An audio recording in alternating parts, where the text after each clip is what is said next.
Dituduh Partai Biru dalam isu dugaan ijazah palsu Jokowi, Demokrat membantah fitnah tidak berdasar.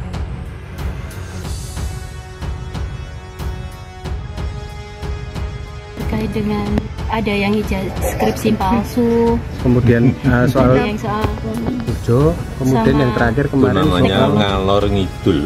Jurusan teknologi kayu. Yang satu belum selesai sudah ngalor, yang satu belum selesai sudah ngidul. Namanya ngalor ngidul. Tapi kita hormati proses hukum yang ada. Pak kemarin Pak Sulvertina mengatakan bahwa ada tokoh politik di balik Roy Suryo di kasus ijazah ini. Kan saya sudah sampaikan, feeling saya mengatakan ada agenda besar politik dalam tuduhan ijazah palsu maupun pemakzulan. Artinya memang ada orang besar, ada yang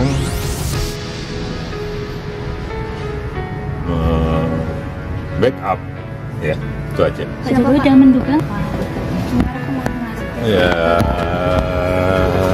semua udah tahu. Kita balik lagi ke tema yang hari ini adalah bahwa berdasarkan pernyataannya Bang Sylvester kemarin ini, bersama Anda juga, bahwa katanya ada tokoh politik yang ingin menggoyang pemerintahan untuk kemudian menempatkan anaknya siapa yang paling diuntungkan. Nah ini kalau ini kita tidak bisa langsung menuduh ya. Ya, mungkin di sini dugaan-dugaan saja. Dugaannya siapa? Langsung mengarahnya ke siapa? Anaknya ini siapa?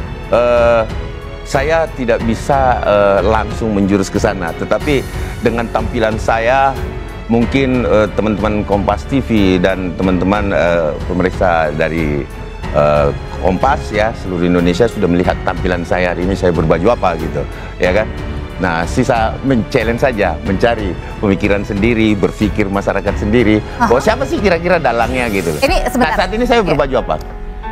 Nah, itu mungkin salah satu clue yang bisa saya sampaikan.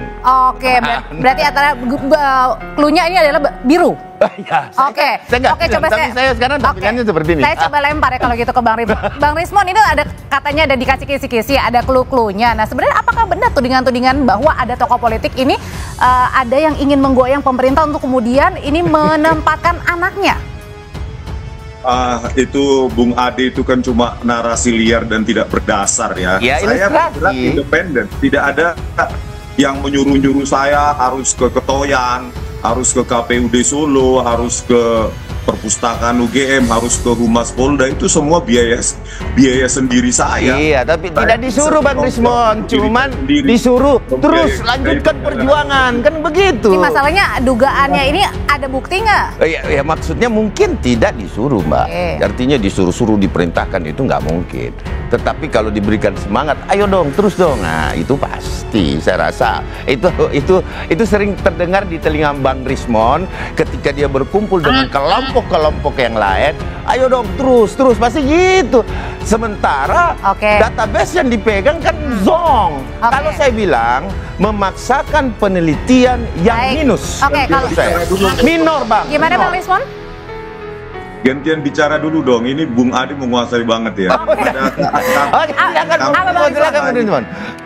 Ketika saya mewawancarai Profesor Sofyan Effendi juga tidak ada yang memerintahkan, tidak ada yang mengatur pertemuan tersebut. Itu murni memang dari aktivis Rela Gama menghubungi saya, dan itu pun sudah tertunda 2 hari yang seharusnya diatur hari Senin, jadi kami hari Rabu, jadi memang tidak ada. Dan bahkan saya melaporkan Pak Joko Widodo ya 2 laporan itu ke Polda DIY, itu tidak ada yang mengatur, tidak ada yang membiayai, dan tidak ada yang strukturisasi. Dan kami mencermati adanya pihak-pihak yang mencoba mengail di air keruh dengan memanfaatkan isu ini untuk mengadu domba antara Bapak SBY dan Bapak Jokowi.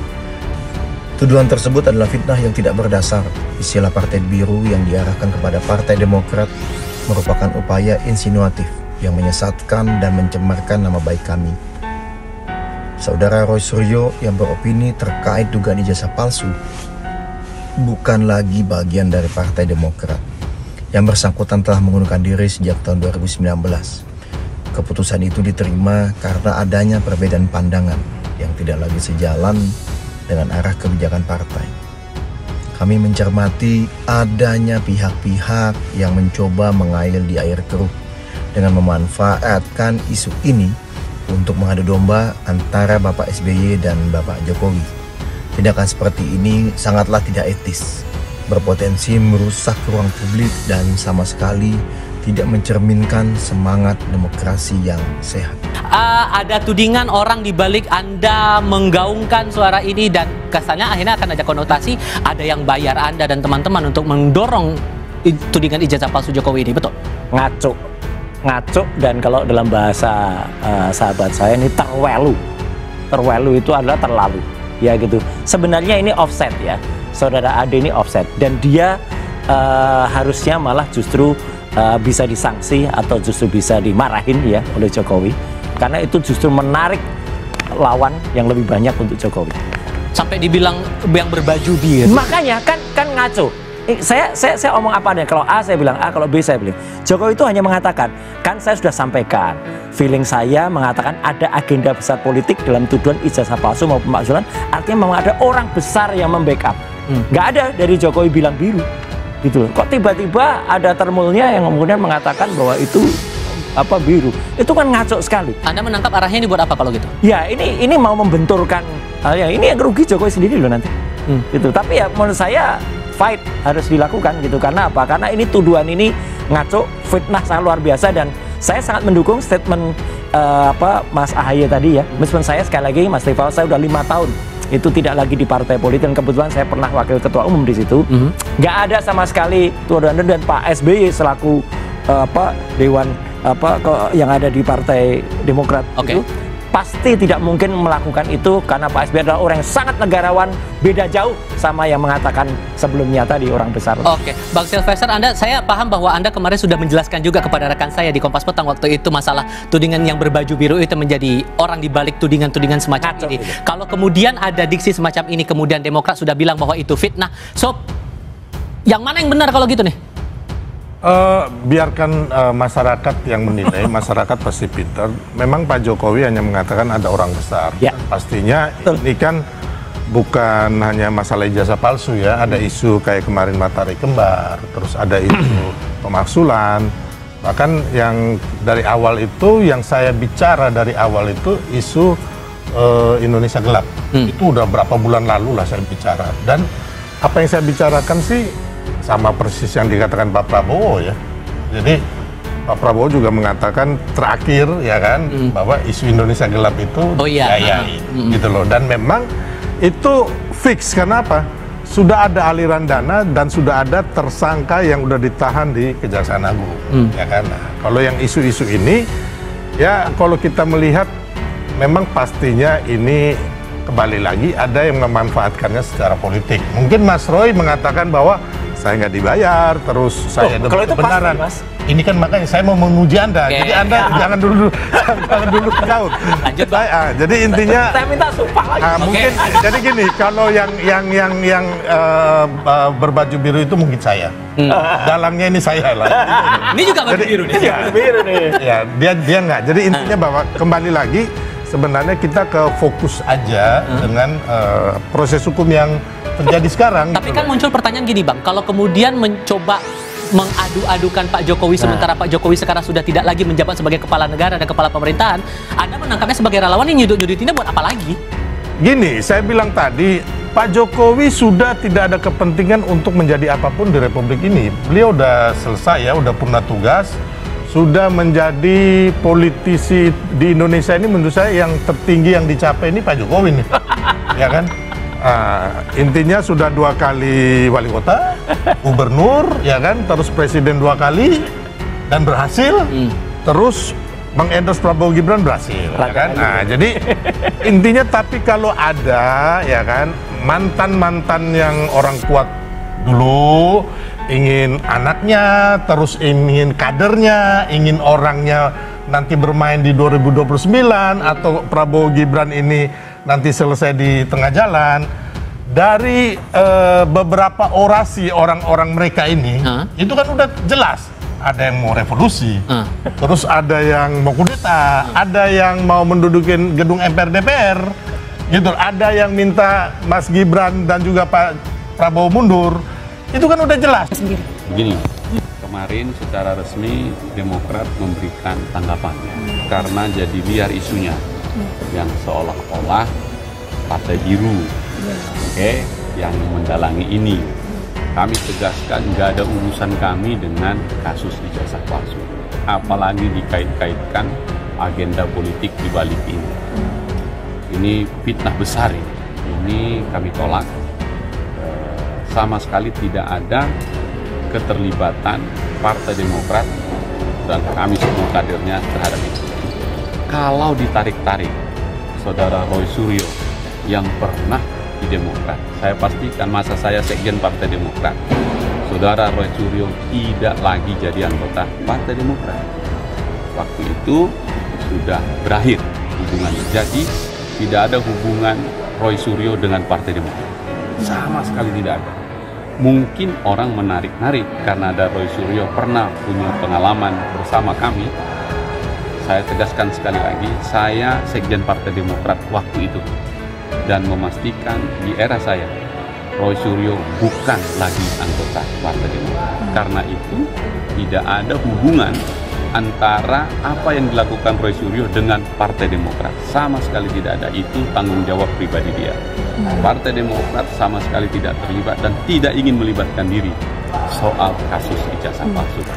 Berarti kalau isu yang Partai Biru itu tuh udah masuk juga ya ke Demokrat ya Pak? Soal yang kabar liar itu. Kami mendengar itu sehingga karena sudah liar, kami meminta kemarin Ketua Umum juga Mas Ahaye juga memerintahkan Pak Komstra kami untuk menjelaskan itu.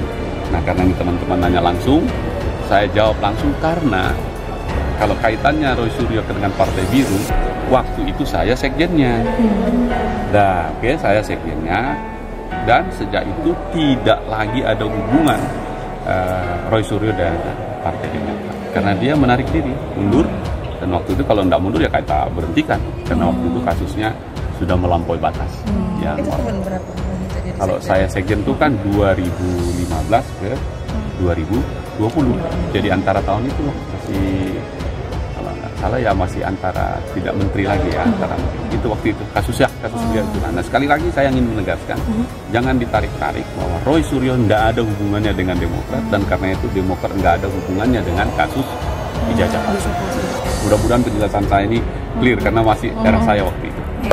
Kalau kita bicara tokoh besar dan di kelompok biru itu pasti partai, tidak ada kelompok biru itu calo terminal, itu tidak ada, pasti itu kelompok partai. Dah ditambah lagi oleh salah satu ketua umum relawan Jokowi bahwa ini kelompok ini bernarasi dari dulu negatif kepada Pak Jokowi, bahkan ini bukan sekedar agenda politik sekarang, tapi agenda politik yang akan diarahkan untuk tahun 2029 yang menginginkan anaknya mendampingi Pak Prabowo atau apalah, kurang lebih begitu. Nah, akhirnya publik dan analis politik termasuk Mas Yunarto Wijaya, Adi Prayitno, bahkan mungkin saya juga mengasosiasikan bahwa kita bicara kelompok biru, tokoh biru, berarti partai berwarna biru.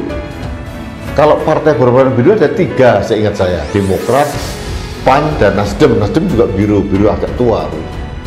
Nah, tapi kalau kita menyitir apa yang dikatakan oleh salah satu relawan Jokowi, bahwa ini sudah mempersiapkan anaknya, dan ini saat ini kelompok biru ini masuk dalam koalisinya Prabowo. Nah, semakin mengerucut ini. Kelompok biru yang masuk dalam koalisi Pak Prabowo ya hanya Demokrat dan PAN. Nah, pertanyaannya siapa anak dari tokoh besar di kelompok biru ini yang ingin dicalonkan jadi presiden? Kalau Gita Anjani tuh, anaknya Zulkifli Hasan atau yang lain, atau Putri Anjani atau siapa namanya itu, saya kira tidak ya. Yang paling memungkinkan adalah Ahaye, Menko Infrastruktur sekarang ini. Artinya dugaan publik mengarah bahwa yang disasar oleh relawan-relawan Jokowi, tokoh biru ini adalah Partai Demokrat. Per hari ini pergeseran pembicaraan itu soal siapa yang sebenarnya bicara soal ijazah ini, bukan lagi soal asli dan tidak asli, tapi sebenarnya ada permainan politik yang kemudian ini dikait-kaitkan dengan bagaimana jalan panjang menuju 2029. Itu yang pertama, Mas.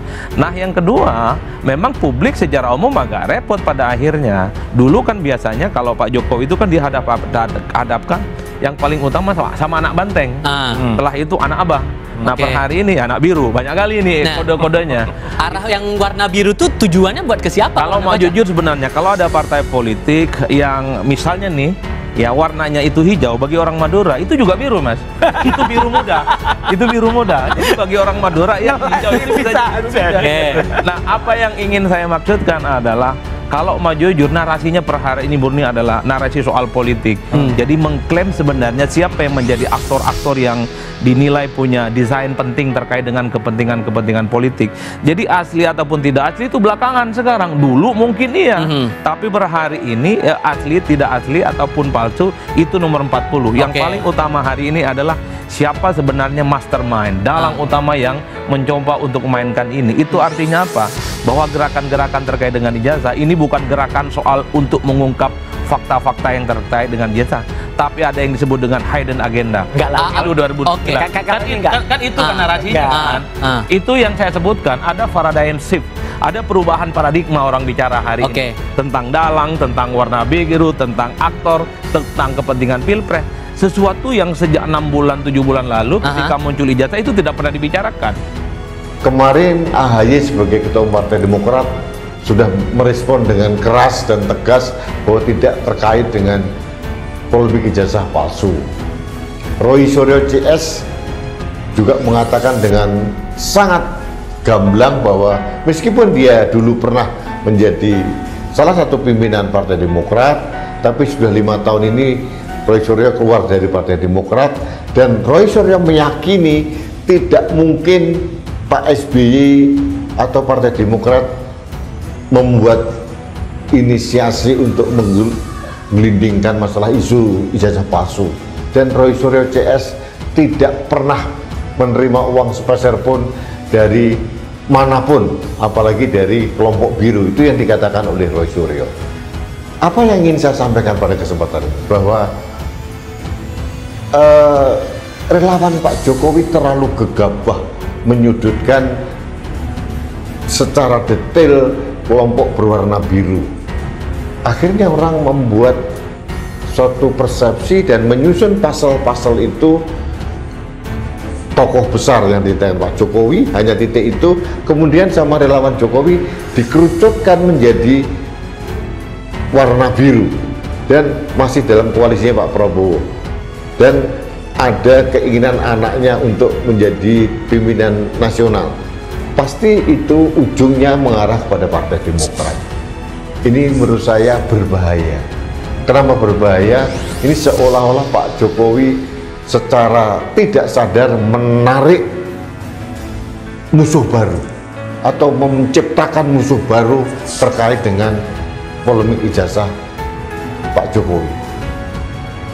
Ini blunder bagi saya, blunder besar bagi Pak Jokowi maupun kelompok yang mendukung Pak Jokowi kalau hal ini terjadi, kalau narasi warna biru ini disuarakan, digaungkan terus-menerus, dan ini tidak produktif.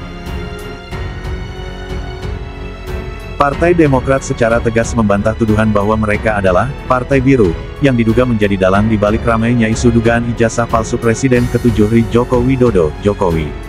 Kepala Badan Komunikasi Strategis Partai Demokrat, Herzaki Mahendra Putra, menyebut tuduhan tersebut tidak berdasar dan merupakan upaya mencemarkan nama baik partai.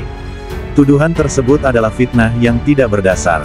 Istilah Partai Biru yang diarahkan kepada Partai Demokrat merupakan upaya insinuatif yang menyesatkan dan mencemarkan nama baik kami, kata Herzaki dalam pernyataan resmi, Senin, 28/7. Ia juga menegaskan, Roy Suryo, yang belakangan gencar menyuarakan opini soal dugaan ijazah palsu Jokowi, sudah tidak lagi menjadi bagian dari Partai Demokrat sejak lama. Saudara Roy Suryo yang beropini terkait dugaan ijazah palsu, bukan lagi bagian dari Partai Demokrat. Ia telah mengundurkan diri sejak tahun 2019. Keputusan tersebut diterima karena adanya perbedaan pandangan yang tidak lagi sejalan dengan arah kebijakan partai, ungkap Herzaki. Menurutnya, hubungan antara keluarga Presiden ke-6 Susilo Bambang Yudhoyono, SBY, dan keluarga Jokowi sangat baik dan harmonis. Hubungan antara keluarga Bapak Susilo Bambang Yudhoyono, SBY, dan keluarga Bapak Joko Widodo sangat baik dan penuh saling hormat, ucapnya. Herzaki juga memaparkan, hubungan itu terlihat jelas dalam berbagai kesempatan, khususnya saat putra sulung Jokowi yang juga menjabat Wakil Presiden, Wapres Gibran Rakabuming dan Ketua Umum PSI Kaesang Pangarep menghadiri Kongres V Partai Demokrat yang dipimpin oleh Ketua Umum Agus Harimurti Yudhoyono, AHY. Sementara, terkait ketidakhadiran AHY dalam penutupan Kongres PSI, bukan tanpa dasar. AHY tengah merawat sang ayah, SBY dan menugaskan Sekjen Partai Demokrat Herman Khaeron serta Waketum Teuku Rifki Harsha menghadiri acara tersebut. Tak hanya itu, Wakil Presiden Gibran bahkan telah menjenguk langsung SBY di rumah sakit saat beliau menjalani perawatan di RSPAD Gatot Subroto. Wakil Presiden Gibran bahkan menjenguk langsung Bapak SBY di RSPAD saat beliau kemarin dirawat. Hubungan ini mencerminkan keharmonisan yang kuat antar keluarga, dan tidak pantas dijadikan sasaran provokasi, ujar Herzaki. Lebih lanjut, Herzaki menyesalkan adanya pihak-pihak yang dinilai tengah mencoba mengadu domba antara dua tokoh besar bangsa. Ia berharap pernyataan resmi dari Demokrat ini dapat memberikan kejelasan kepada masyarakat dan menghentikan penyebaran fitnah yang tidak bertanggung jawab. Kami mencermati adanya pihak-pihak yang mencoba mengayuh di air keruh, dengan memanfaatkan isu ini untuk mengadu domba antara Bapak SBY dan Bapak Jokowi. Tindakan seperti ini sangat tidak etis, berpotensi merusak ruang publik, dan sama sekali tidak mencerminkan semangat demokrasi yang sehat, pungkasnya.